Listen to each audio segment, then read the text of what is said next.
Hello, this is Vincent Brooks with the Dark Side of Broadway.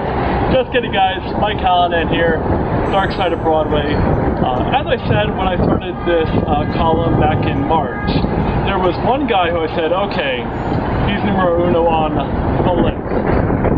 Also the number one guy to actually notify me when I announced this, like saying congrats on Broadway Spotted, and I have the pleasure of having him sit next to me right now. We're outside the beautiful Brooklyn Academy of Music, where he's currently in rehearsals for Anna Nicole, opening in mid-September. And it's James Barbour! Hey! So how's it going, Jim? It's good. It's good? Yeah. You know, doing Anna Nicole, the crazy opera. Yeah, doing Anna Nicole dancing today? My abdominal muscles are not quite strong. Although there are 3 poles in the rehearsal studio. These 3 brass poles, which I've never experienced in a rehearsal. I've actually never experienced them at all. Right. But I guess there's a place for them. Yeah. Here, at Anna Nicole. Oh, if there's any place, it would be Anna Nicole the Opera. So, let's talk first about your early beginnings. When did you start acting performing? When I was a kid, we talked about this, but the idea for me was that I always wanted to be all these different things. Yeah. And I realized that the only place that I could be all the different things, an architect, an oceanographer, an astronomer, was to become an actor. I could actually learn about them and be them for a short amount of time, research them, and then move on to something else. Now, you went to college not for musical theater, but for Shakespeare, correct? Yeah. Well, yeah, drama. Drama, yeah. Yeah, I did a Shakespeare festival every year. Nice. They reconstructed the globe on the stage where I was. Where was this? At Oxford University. Australia. And then I went to London to study Shakespeare a little while, but it was O'Neill, it was all theater, called drama, and a couple of musicals. Yeah, so how much Shakespeare have you done since then? Well, when I first got to New York, I did Merry Wives of Windsor, I did Comedy and Burrs, I did Twelfth Night, and then quickly fell into musicals because I realized at that point I had student loans to pay. Frankly, I had student loans to pay, and I could make more money doing musicals than I could doing Shakespeare. It was like $75 to play Lysander or A Midsummer Night's Dream, or $250 a week to play Cornelius and Holy Dolly. So, oh, nice! One of your early roles? Yeah. Nice. Out there's a world so young. And one of your first roles on Broadway, combining classic with musical with Cyrano the Musical. Yeah. What was that like? Your Broadway debut? Yeah, it was pretty awesome. I mean, it was getting the job was interesting. I was doing the Secret Garden tour, and the tour consisted of me, who was in the ensemble, Douglas Sills, a young girl who has had some success playing the Aya. Her name was Audra McDonald. Oh, I think I've heard of that name before. She's and we knew. I mean, I've written about this. You sort of knew. She wasn't even on Juilliard yet, and you knew when she just stood there, and you're like, she's a freaking star. And so the same conductor of that, Constantine Katsopoulos, was the conductor of Cyrano. So I auditioned with a couple other people. Well, immediately after that was a revival of Jerry Herman's Milk and Honey. Oh, you got to look at it. So what happened? The American Jewish Theater, which is no longer there, was on 26th Street. I was singing. It was Ron Holgate and Spiro Malus came in to replace him, and me and Jeannie Lehman, amazing Jeannie Lehman. And so I played an Israeli songwriter. Me, the Israeli songwriter. But I sang a song called "I Will Follow You," and above the theater was a grocery store. So, like, literally, it's 99 seat off Broadway theater, and it's like, I will follow first of that bike. What is that? So, but that, I got a review, and that led to me getting an audition for Carousel. And then I got Carousel. Nice. It was unbelievable. This is where I met my wife. Yes, your lovely, talented, amazing wife, who played your daughter. Yeah, but she is older than I am. I'm going to make this clear. Wikipedia person who destroys my Wikipedia page. She is older than me. All right? My wife is actually older than I am. That's all I'm saying. She's amazing. And you had a pretty memorable opening night, didn't you? Yeah. Yeah. I tell them that story.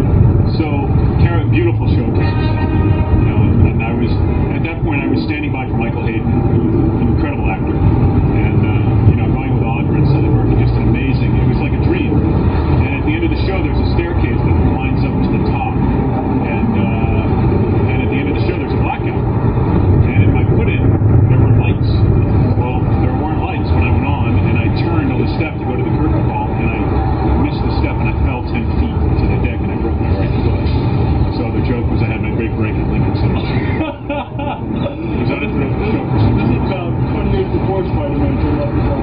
Yeah, exactly. But I gotta tell you, everybody was incredible. Lincoln Center was amazing, and within 6 weeks I was back and I took over the role. So, you know, you have to. I talk about this all the time. You have to make.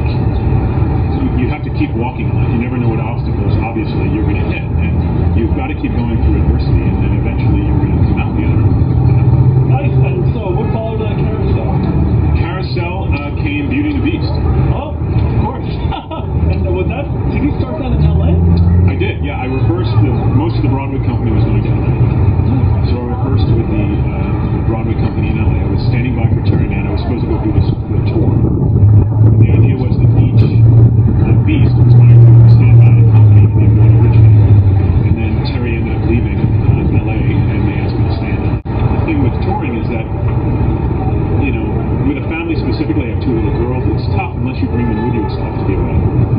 But it's a great way to cut your teeth. And you also, something that people don't think about, you actually build a fan base around the country. So people who may not be known on Broadway are known on the road. And such as, like, for example, when I was in Korea, there's a Broadway actor that I worked with named Brad Little, and Brad hasn't been on Broadway in many, many years, but he is a superstar, a massive superstar in Korea. Speaking of sexy and romantic, I think our Broadway spotted fan base, particularly female fans, will be very angry with me if I don't ask you about playing probably one of the dreamiest roles ever written in literature next to life on Broadway, the Baby America's Project. You were also in the Broadway premiere of The Sabbath. Yeah. The worst show to do after 9/11, as you guys found out, but still, that cast. Yeah. Who wasn't in that cast? I know, that was... You had Neil Patrick Harris, who has he done Broadway? Neil Patrick Harris before he went to life? I don't know. He'd done Rent, I think, in LA. Certainly, he's doing Hedwig, isn't he? Yeah. Yeah, that's good. He's going to be ridiculous. Oh, I read that and I said, that was like me reading you were going to be in this and just laughing my ass off. Oh, he's going to be brilliant. Run to see NPH in Hedwig. It's going to be genius. Yeah, I mean, the cast was, I mean, that was one of those experiences that... It was like, Mario Cantone, Michael Cerverus, Dennis O'Hare, Alexander Gemignani, Becky Baker, Catherine, you know, Mark Kudish, you know, Catherine Garrison. Who else? Somebody else? Jeffrey Coogan, Annie Nathan. Oh my God. You know, Merwin Forbes, Kendra Casimir was in. Oh my. You know, she was. Yeah. The ensemble. Hey, you got to start somewhere. I didn't know this policy. Yeah, exactly. Yeah, no, that was. I mean, that was just an incredible experience. Yeah. Just indeed, like, are there good stories from that? Because it's gotta be good. Well, how can there not be? I mean, I'm working with Stephen Sondheim, John Weidman, Joe Montello, you know, Paul Gemignani, and the cool thing for me as a performer was that once we, you know, shot our president, or attempted the assassination of the president that we had, we stayed on stage. And I think I was 3 in the mix. I was the 3rd one. Yeah. So I got to watch Cerberus and Mario and Dennis O'Hare and Becky and Baker and Mary Catherine Garrison. You got to watch them. And you sit, I mean, watching Dennis O'Hare, like as far away as this camera is, that was an education in itself. I mean, he is one of the most remarkable actors on the planet, and you saw the diversity. He would change it every night. My jaw would, I mean, sometimes I had to catch myself. It's like, oh my God, I'm still doing the show. Because I would just get so enthralled with what they were doing. And of course, Michael won the Tony, and you know, it was incredible. And PH. They won Best Revival. Yeah, they won 5 Tony Awards. We closed like 2 days later. Figure that. You really are Mr. Dark, tall dark. Well, that was Lancelot. Lancelot. Every show I've done, I've either died or been brutally maimed. Except for you. I survived. So I talk a lot. I have my own radio show. I talk for an hour at a time. He has his own radio show every Thursday, 1 p.m. Eastern 1 time, Eastern, 10 a.m. Pacific. Look up your other time zone, wherever you may be. Yeah. VoiceAmerica.com. Yeah, doing television. Yeah, it was, you know, I'd done it for so long. I started working on it in 2004. And it was a long journey to get that show there, and it sort of became a part of me. In many ways was written. We would change things for as a group. I was part of the team. It was an incredible journey and a great role. That rivaled. In terms of a role to play, it rivaled the Carousel. Billy Bigelow was pretty. It was a pretty amazing role. City Card pretty much rivaled that. How you read how actors revisit their roles, sometimes as director in regional productions. Yeah. You didn't do a regional production, you did all the way out in South Korea. Yeah, I did a multi-million-dollar. I was in South Korea, and the amazing thing about Korea was that the musical theater scene is massive. There were 11 multi-million-dollar musicals running simultaneously in Korea. What was up? 42nd Street, Count of Monte Cristo, Wicked, Jersey Boys is Coming, Tale of Two Cities. It just goes on and on. And Phantom, Les Mis was running at the same time.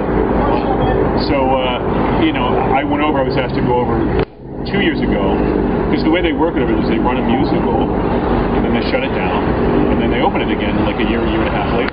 So it creates a fan base. It's a really interesting way to do it. And I went over with Randy Burkhardt, did a concert to promote their previous version, and then I was asked to go over and direct this past year's feature. If you missed Tale of Two Cities, and you probably did, you missed out there. You managed to capture the character's story, their essence in that 3 or 5 minute song. So how are you able to do that? Well, I think it's because I started as an actor. I'm not a musician. I mean, I can sort of read music and I know notes, but I couldn't tell you minor, major chords. It's not my thing. I spent so many years as an actor. I mean, that's what I do in LA too. But I look at a song as if it were a monologue. Yeah, and I may be having some guest artists. Sarah Joy Miller, who plays Anna Nicole.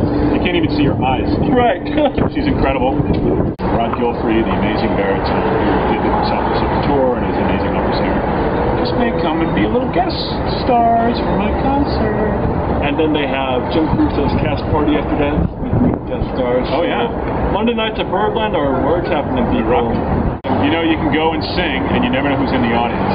It's an open mic. Liza may be there. You never know. I mean, everybody's there.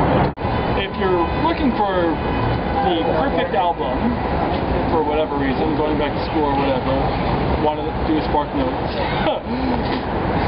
Never thought about that. Spark Notes. Want to get an A on your history exam? Yeah. Download Bring Me Giants. Download Bring Me Giants, or buy Bring Me Giants. It has you doing everything from Quasimodo, Dracula. There are 2 Dracula songs on there. I know. I like it. I love it.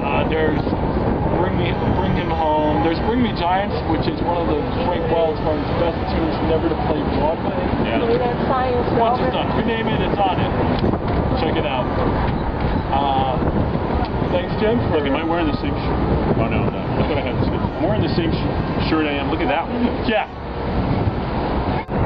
Although I'm the dog brooding guy, I'm really funny on the inside.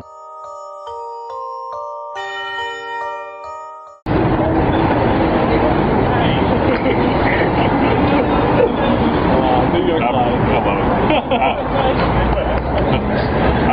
She's going to buy a ticket. Oh yeah, tickets on sale. Tickets on sale now. BAM.org.